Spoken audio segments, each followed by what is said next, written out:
What's up, everyone? Welcome to today's video. Welcome to the Video Game Fight School channel. Thank you very much for tuning in.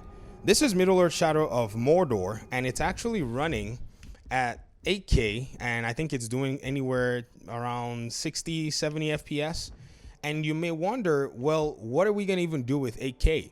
Well, they gave the option apparently in the game, and there are also some other games that can run in 8K like Control that are much more recent, in quote, and the developers gave the option to be able to do it. Now, it says 200% resolution 8K. So is it running in true 8K? Let's read what the description says. It says resolution displayed is the indicated percentage of your desktop resolution when in windowed mode, or the percentage of your native monitor resolution when in full screen mode. The settings, this setting controls the resolution of the game. The UI always runs at native monitor resolution. A higher resolution requires more graphical processing power. So basically, if you have the hardware to do it, we'll give it to you. And that's the proposition of most developers and publishers on PC. However, when the conversation comes around to console, the problem is not necessarily the hardware per se. The hardware is decent for the console. It's basically the manufacturer's restrictions on the hardware that make this stuff very difficult. Now, the restrictions, you may ask, include all kinds of agreements that third-party publishers have to sign for parity. You can't make it do this on this, console and not do this on this console. So if, say, the Xbox Series X has a GPU that could do 4K in a game, and the PS5, the GPU is having a hard time, the developers have to make a compromise. There are things like this that happen in the background that we don't necessarily know about. If, say, maybe the CPU can actually do a 40 FPS mode on the Series X, and it cannot do that 40 FPS mode on the PS5, the developers might be in a position where they have to lock the game to 30 FPS. These are some of the compromises that you're going to see. That's just one. The second restriction is the nature of the hardware itself. Now, ladies and gentlemen, let's not be fooled. A PS5 and a Series X, to me, are gaming PCs simply because they have similar components that a PC has as well. The difference is the way they're going to use their software to be able to process video gaming. But let's not, be fooled. This is exactly what it is that you need to basically have a gaming PC in place. So in a PS5, you have the 6700 non-XT, comparative GPU processor inside of the PS5. On the Series X, you have the Ryzen 4800X as the CPU. So we can actually pinpoint similarities in terms of, all kinds of capabilities, cores, graphics processing inside of the consoles, and say, well, they're actually desktop, versions or comparative versions of this. But the challenge with the console is a closed down hardware dead end system because you cannot upgrade much in that particular ecosystem. And actually, the manufacturers do it that way so that when they actually launch the next console, you go buy the next console.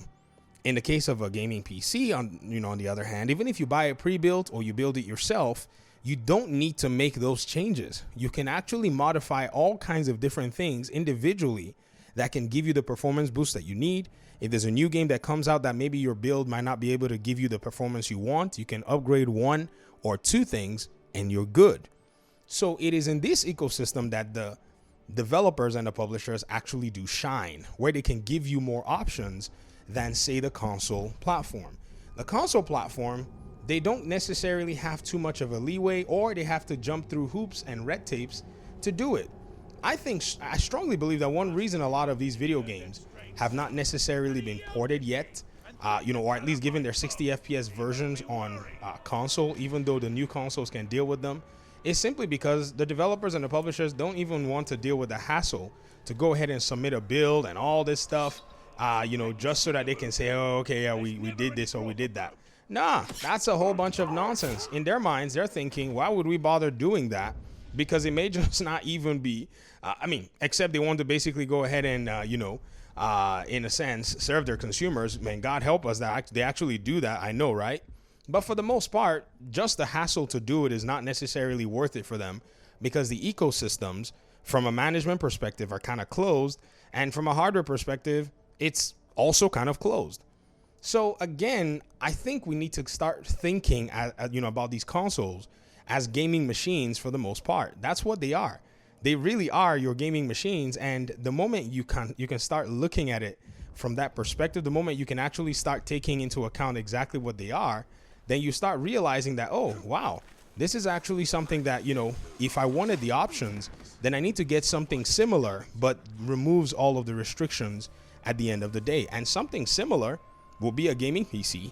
But when it comes to removing the restrictions, it is definitely a gaming PC that can do that. I mean, think about it, ladies and gentlemen. You know, Steam is just now, I said Steam, Xbox is just now talking about allowing for Steam and Epic Games to be on their ecosystem, to be on their well, as a possibility anyways. When you could always have done it, even the Series X as it stands right here can actually be used to log into your Steam and your Epic accounts and allow for you to be able to download your games and play them. Why do I say so? This Series X you're seeing is way more powerful than $1,000 gaming laptops from a few years ago, which can play most games on Steam, most games on Epic, most games on Good Old Games.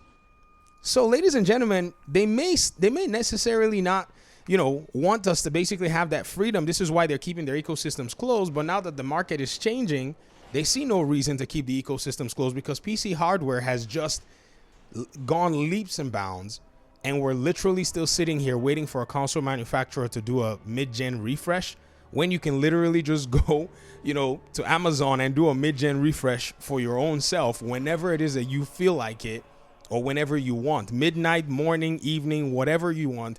You can drive to a Micro Center. I know they're always 3 hours away from everybody's home, and you can pretty much attain the one thing that you want, which are the options. So once again, if you want options, if you want your games to perform well, if you want your games to perform to the quality that you want it, satisfactory to you alone, I strongly believe that it's time to start considering a platform that allows you to do that. And if you don't care about that, then you are in the right place. You're basically on a console. You don't care about that. You fire up your device, you play your game, and that's what a gamer is, someone who plays games. You know what I mean? I mean, at the end of the day, if you want to get a better performance and stuff, that's cool. But you can't necessarily lay it at the feet of the developers and the publishers when they have to basically skirt around all of these different hoops. When on PC, they can simply just give you the game and say, you know what? Here's 8K just for the heck of it. So thanks for watching the video. Appreciate you guys' time and audience, and hopefully we'll talk pretty soon in another one. Peace out.